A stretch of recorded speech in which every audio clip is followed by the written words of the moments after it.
Hello media கிரிக்ஸ் viewers, உங்கள் எல்லாருக்கும் ஒரு பெரிய வணக்கம். எஸ், சாம்பியன்ஸ் ட்ராஃபி 2025 பற்றி நம்ம பேச போகிற மேபி கடைசி வீடியோ இதுவாக இருக்கலாம்.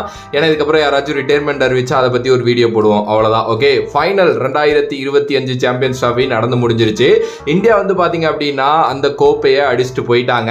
எஸ், ஆப்வியஸ்லி இந்த டோர்னமெண்ட் ஆரம்பிக்கிறப்போ இந்தியன் டீம் மேலே நிறையா விதமான ஒரு மாதிரி இது வைக்கப்பட்டுச்சு. என்னன்னா நிறையா ஸ்பின்னர்ஸோட போகிறாங்க, கரெக்டாக இல்லை. அதே மாதிரி துபாய் வந்து அவங்களுக்கு ரொம்ப ஃபேவரபிளான ஒரு கிரவுண்டு, அவங்க டிராவல் பண்ண மாட்டாங்க, அது இதுன்ட்டு நிறைய குற்றச்சாட்டுகள் மாதிரி நிறைய ஃபேவரிட்டிசம் இருக்குங்கிற மாதிரிலாம் பேசியிருந்தாங்க. அதில் ஒரு சில விஷயங்கள் உண்மையிலுமே பேசப்பட வேண்டியவை தான். ஆனால் ஒரு சில தேவையில்லாத விஷயங்களெல்லாம் சொல்லியிருந்தாங்க. ஈவன் தோ அதர் டீம்ஸில் இருக்கிறவங்க கூட எங்களுக்கு வந்து ஃபைனல் நியூசிலாந்து போனப்போ நியூசிலாந்து தான் ஜெயிக்கணும் அப்படின்லாம் சொன்னாங்க. பட் இது எல்லாத்தையுமே கேட்டுக்கிட்டு நாங்கள் நல்ல கிரிக்கெட் ஆடுவோம், கிரிக்கெட் ஆனால் என்ன நடக்குமோ அது நடக்கும் அப்படின்னு சொல்லிட்டு இந்தியா வந்து பார்த்தீங்க அப்படின்னா இப்போ அந்த சாம்பியன்ஸ் ட்ராஃபி 2025 கோப்பையை அடிச்சு தூக்கிட்டாங்க அப்படின்னே சொல்லலாம். ரொம்ப சூப்பரான ஒரு ஃபைனல் நடந்து முடிஞ்சிருக்கு. Firstly congratulation to the New Zealand cricket team. ஏன்னா அவங்க வேற மாதிரிங்க. அவங்களும் வந்து பார்த்தீங்கன்னா எல்லா ஐசிசி டோர்னமெண்ட்லேருந்தும் எங்கேருந்தாவது பிடிச்சி வந்துடுறாங்க இந்த செமிஃபைனல் ஃபைனல் அப்படின்னு சொல்லிட்டு. ஆனால் அவங்களால பெருசாக டேர்ன் ஆஃப் பண்ண முடியல. அந்த ஒரு WTCக்கு அது மட்டும் தான் பண்ணியிருக்காங்க. Okay, coming to the point, இன்னைக்கு டாஸ் வந்து பார்த்தீங்க அப்படின்னா நியூசிலாந்து தான் வின் பண்ணாங்க. வின் பண்ணி நாங்கள் பேட்டிங் ஆடிக்கிறோம் அப்படின்னாங்க. அவங்களுக்கு ஒரு பெரிய இதுவாக என்னன்னா ஹென்ரி இல்லை இன்னைக்கு. ஆக்சுவலி அவருக்கு ஒரு ஷோல்டர் இன்ஜுரி. ஸோ அதனால வந்து அந்த ஸ்மித்தை உள்ள கொண்டு வந்திருந்தாங்க. ஸோ அதுதான் ஒரு பெரிய மிஸ் ஆனிச்சு நியூசிலாந்துக்கு. பட் ஆனால் ஃபர்ஸ்ட் பேட்டிங்லேயே வில்லியம் அண்ட் ரச்சின் ரவீந்திரா, குறிப்பாக ரச்சின் ரவீந்திரா சூப்பராக ஆட ஆரம்பிச்சாரு. அவரோட விக்கெட்டை குல்தீப் யாதவ் எடுத்ததுக்கு அப்புறம் கேம் டோட்டலாகவே மாறிடுச்சு. ஏன்னா வில்லியம்சனையும் அதுக்கு அடுத்த ஓவர் குல்தீப் யாதவ் மறுபடியும் எடுத்துட்டாரு. அதுக்கப்புறம் ஸ்கோர் ஏறவே இல்லைங்க. நான் பல முறை சொல்லியிருக்கேன், இந்தியன் டீம் ஏர்லியா விக்கெட்ஸ் எடுக்கிற டீம் தான். அந்த மாதிரி குவாலிட்டி பவுலர்ஸ் வச்சிருக்காங்க. ஆனா அப்படி எடுத்ததுக்கு அப்புறம் எல்லா டீமுமே ஷெல்லுக்குள்ள போயிடுறாங்க. அப்படியே ஐயோ மிடில் ஓவர்ஸ் ஆடிடணும்ட்டு. இதே இந்தியன் டீமுக்கு விக்கெட் விழுகுதுன்னு வைங்களேன், இந்தியன் டீம் அப்படி ஷெல்லுக்குள்ள எல்லாம் போக மாட்டாங்க. கிளியர் அண்ட் கட்டா பவுண்டரிஸ் வந்து பாத்தீங்கன்னா எவ்ரி 10 to 15 பால்ஸ் அடிச்சுக்கிட்டே இருப்பாங்க. ரொம்ப ஒஸ்டா அந்த 10 to 15 பால்ஸ் அப்படின்னு நான் சொல்றேன். அதே ரொம்ப பீக்ல இருந்தாங்கன்னா அடிச்சுட்டே இருப்பாங்க. 5 பாலுக்கு ஒரு தடவை, இல்ல 5 பாலுக்கு 2 செஞ்சுரிஸ், சாரி 2 பவுண்டரிஸ்ன்னு சொல்லிட்டு.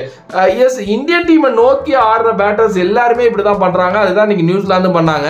டார்வில் மிச்சல் போட்டாருங்க ஒரு கட்டைய. ஐயோ அவர் தான் கேமை ஒரு மாதிரி எடுத்துட்டு போயிட்டாரு.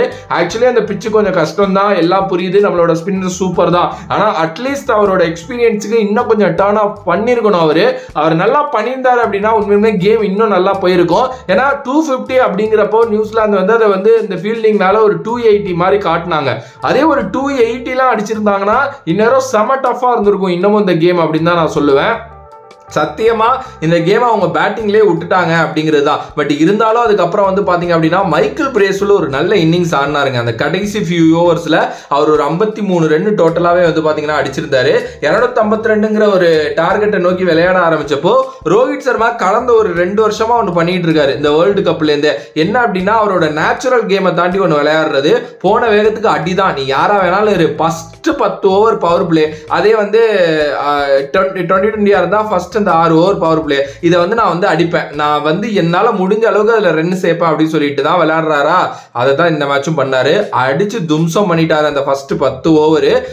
அவரோட விக்கெட் வந்து பார்த்தீங்க அப்படின்னா விழவே இல்லை. ஆக்சுவலி இப்படி விளையாடுறப்போ ஒரே ஒரு விஷயம் என்ன ஆகும் அப்படின்னா விக்கெட் விழுந்துரும் அவரோட விக்கெட்டு. ஆனால் இந்த வாட்டி விழல. ஏன்னா பெரிய மேட்ச்ல பெரிய பிளேயர்ஸ் வந்து பார்த்தீங்க அப்படின்னா எப்படி ஆடணுங்கிறத காட்டினாரு. அவர் கேமை வந்து அவரே எடுத்துட்டு போயிட்டாருங்க தனியா. சுக்மன் கில் ஒரு சைடு பொறுமையாக ஆடிட்டு இருந்தாரு. அப்புறம் அவரோட விக்கெட் விழுந்துச்சு. கிளென் பிலிப்ஸ் இன்னைக்கு ஒரு பயங்கரமான கேட்ச் பிடிச்சாரு. விராட் கோலி வந்து ஒரு ரன்ல அவுட் ஆனாரு. அகைன் ஸ்ரேயஸ் ஐயர், அவரும் வந்து இந்த டோர்னமெண்ட் ஃபுல்லா நல்லா ஆடி இருக்காரு. பிளேயர் ஆஃப் த டோர்னமெண்ட் அவர் கொடுப்பாங்கன்னு தான் நான் நினைச்சேன். பட் ஆனால் ரச்சின் ரவீந்திரா வாங்கிட்டாரு. பட் ஸ்ரேயஸ் ஐயர் அந்த வேர்ல்டு கப் 2023 இருக்கட்டும், இல்ல இப்ப இங்கேயா இருக்கட்டும், இந்த டோர்னமெண்டா இருக்கட்டும், ரொம்ப நல்லா ஆடி இருக்காரு அப்படின்னே சொல்லலாம்.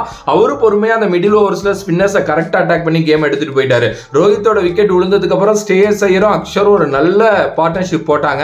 அப்புறம் வழக்கம் போல KL ராகுல் வந்து கேம் எடுத்துட்டு போயிட்டு ஹர்திக் பாண்டியா இடையில வந்து ஒரு 10 ரன்ல பவுண்டரிஸ்ல அடிச்சு அப்புறம் ஒரு 8 ரன் ஓடி எடுத்து 18 ரன்ல அவர் அவுட் ஆக ஜட்டு வந்து கேமை முடிச்சு வச்சுட்டாரு. எஸ், ஈஸியாவே கொஞ்சம் கம்ஃபர்டபுளாவே வந்து பாத்தீங்க அப்படின்னா சேஸ் பண்ணிட்டாங்க ஒரு ஓவரை மிச்சம் வச்சு. ஆக்சுவலி வந்து நியூசிலாந்தோட ஃபாஸ்ட் பவுலர்ஸ் பெருசா ஒண்ணுமே பண்ணல. அந்த நேதன் ஸ்மித் 2 ஓவர்ல 22 ரன் கொடுத்துட்டாரு. அதே மாதிரி வந்து அந்த வில்லியம் ஓர்கே அவரும் 7 ஓவர்ல 56 ரன் வந்து கொடுத்துட்டாரு. ஸ்பின்னர்ஸ் தான், அதாவது Mitchell Santner, Rachin Ravindra, Michael Bracewell, Glenn Phillips இவங்க தான் ஓரளவுக்கு பார்த்தீங்க அப்படின்னா கேமை எடுத்துட்டு போனாங்க. அண்டு வேற ஒன்றுமே இல்லை அவங்கள்ட்ட அப்படிங்கிற மாதிரி தான் ஆயிடுச்சு. குறிப்பாக அந்த ஹென்ரியோட மிஸ் வந்து கேமை திருப்பிட்டு போயிருச்சு அப்படின்னே சொல்லலாம். But India, kudos to India, congratulation India, champions trophy 3வது வாட்டி வின் பண்ணியிருக்காங்க. அண்ட் கண்டினியூஸாக வந்து பார்த்தீங்க அப்படின்னா ஐசிசி டோர்னமெண்ட் வின் பண்ணியிருக்காங்க அப்படின்னே சொல்லலாம். உண்மையிலுமே இன்னொரு ஒரு பெரிய செலிப்ரேஷன் வந்து பார்த்தீங்க அப்படின்னா காத்திருக்கு. அண்டு ஆக்சுவலாக வந்து இதில் நிறைய பாசிட்டிவ்ஸ் வந்து இருக்குங்க. ஆக்சுவலாக வருண் சக்கரவர்த்தியை பற்றி நம்ம பேசி ஆகணும். ஏன்னா இந்த சாம்பியன்ஸ் ட்ராஃபி 2025 திடுதுப்புன்னு உள்ள வந்து அவர் ரொம்ப முக்கியமான காரணம் இந்த டோர்னமெண்ட்டை நம்ம வின் பண்றதுக்கு அப்படின்னே சொல்லலாம். குல்தீப் யாதவ் அவர் ஃபார்ம்ல இல்ல, அவர் ரன் போறாரு, அவருக்கு மேல வாஷி ஆடலாம் அப்படின்லாம் சொல்லிட்டு இருக்கிறப்போ அவரை கண்டினியூஸா ஆடி ஃபைனல்ல கரெக்டா வந்து பாத்தீங்கன்னா 2 முக்கியமான wicket, Rachin Ravindra, gain Williamson, இவங்க 2 பேரும் நின்று இருந்தாங்கன்னா முடிஞ்சிருச்சு இந்தியாவோட கேம் அப்படின்னு இருக்கிறப்போ அவங்க 2 பேருமே எடுத்தாரு. அக்ஷர் பட்டேலுக்கு ஒரு செம்ம டோர்னமெண்ட் அமைஞ்சிருக்கு. பெருசா விக்கெட்ஸ் எடுக்கல அப்படின்னாலும் பேட்டிங்லையும் சரி பவுலிங்லையும் சரி செமையா பண்ணியிருக்காரு அப்படின்னே சொல்லலாம். ரவீந்திர ஜடேஜா மீண்டும் ஒரு முறை அவர் என்ன பண்ணுவாரோ அதை வந்து பண்ணி இருக்காரு. ஹர்திக் பாண்டியாவும் கிடைக்கிற டைம்ல எல்லாம் நல்லா பண்ணியிருக்காரு. விராட் கோலி வந்து பாத்தீங்க அப்படின்னா அவர் சொன்னார் இப்போ, ஏன்னா எல்லாருமே வந்து நாங்க வந்து எங்கெங்கெல்லாம் வாய்ப்பு கிடைக்கிறப்போ ஒவ்வொரு ஆள் வந்து அப்படியே விளையாண்டோம், ஒவ்வொரு ஆள் இப்படி விளையாட ஒவ்வொரு கேம் வந்து எங்களுக்கு பாசிட்டிவா அமைஞ்சிச்சு. இது வந்து ஒரு ஆள் ஜெயிச்சது இல்ல, டோட்டலா ஒரு டீமா ஜெயிச்சது அப்படிங்கிற மாதிரி அவர் வந்து சொல்லியிருந்தாரு. அதுதான் உண்மை. எஸ், ஒரு டீமா வந்து பாத்தீங்க அப்படின்னா அவங்க வந்து வின் பண்ணிட்டாங்க அப்படின்னே சொல்ல முடியும். எஸ், கூட்டிட்டு போனதுல இந்த உட்கார்ந்து இருந்த ஹர்ஷித் ராணா கூட ஃபர்ஸ்ட் ஃபியூ கேம்ஸ் நல்லா விளையாண்டுருந்தாரு. ஹர்ஷதீப் சிங், ரிஷப் பண்டோட குவாலிட்டிஸ் நமக்கு தெரியும், அவங்களும் நல்ல பிளேயர்ஸ் தான். ஓவராலா வந்து கடைசியா ஒன்னு சொல்லி மட்டும் முடிக்கிறேன். Like Rohit Sharma as a கேப்டனா மீண்டும் ஒரு முறை பயங்கரமா ஜொலிச்சிட்டாரு அப்படின்னு தான் நான் சொல்லுவேன். ஏன்னா ரோஹித் சர்மா மேல ஒரு பெரிய இது இங்க வைக்கப்பட்டுக்கிட்டே இருக்கும் எப்பவுமே. லைக் அவர் என்ன நல்லா பண்ணாலும் அவர் வந்து தப்பா சொல்ற ஒரு கூட்டம் இங்க இருந்துகிட்டே தான் இருக்கும். பட் அவர் ஒவ்வொரு முறையும் அதை கப்பால திருப்பி பதில் சொல்லிக்கிட்டே இருப்பாரு.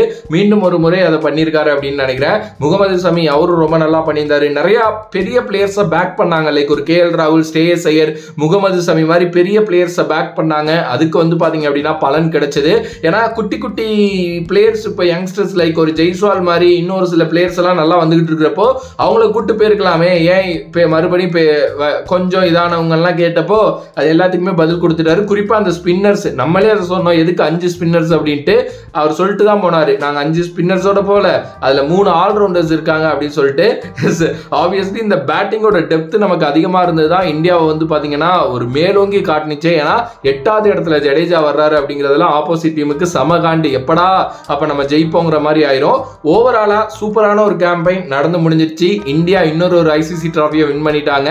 எஸ், கிட்டத்தட்ட 1983, 2011, 2013, இடையில 2007 T20 வேர்ல்டு கப், அதுக்கப்புறம் இப்போ போன வருஷம் T20 வேர்ல்டு கப், இப்பயும் வந்து பாத்தீங்கன்னா ஒரு சாம்பியன்ஸ் டிராஃபி அப்படின்னே சொல்லலாம். 2017 நம்ம ஃபைனல்ல விட்டதை இங்க புடிச்சிட்டோம் அப்படிங்கிறது தான் சொல்லி இந்த வீடியோ முடிக்கிறேன். உங்களோட கருத்து சாம்பியன்ஸ் டிராஃபி 2025 பத்தி என்ன, இந்த கேம்பெயின் பத்தி என்ன, ஃபைனல் எந்த அளவுக்கு ரசிச்சீங்க அப்படின்ட்டு மறக்காம கமெண்ட் பாக்ஸ்ல கமெண்ட் பண்ணிட்டு, if you like the video please like, share and subscribe to நம்மளோட கிரிக்ஸிப் சேனல்.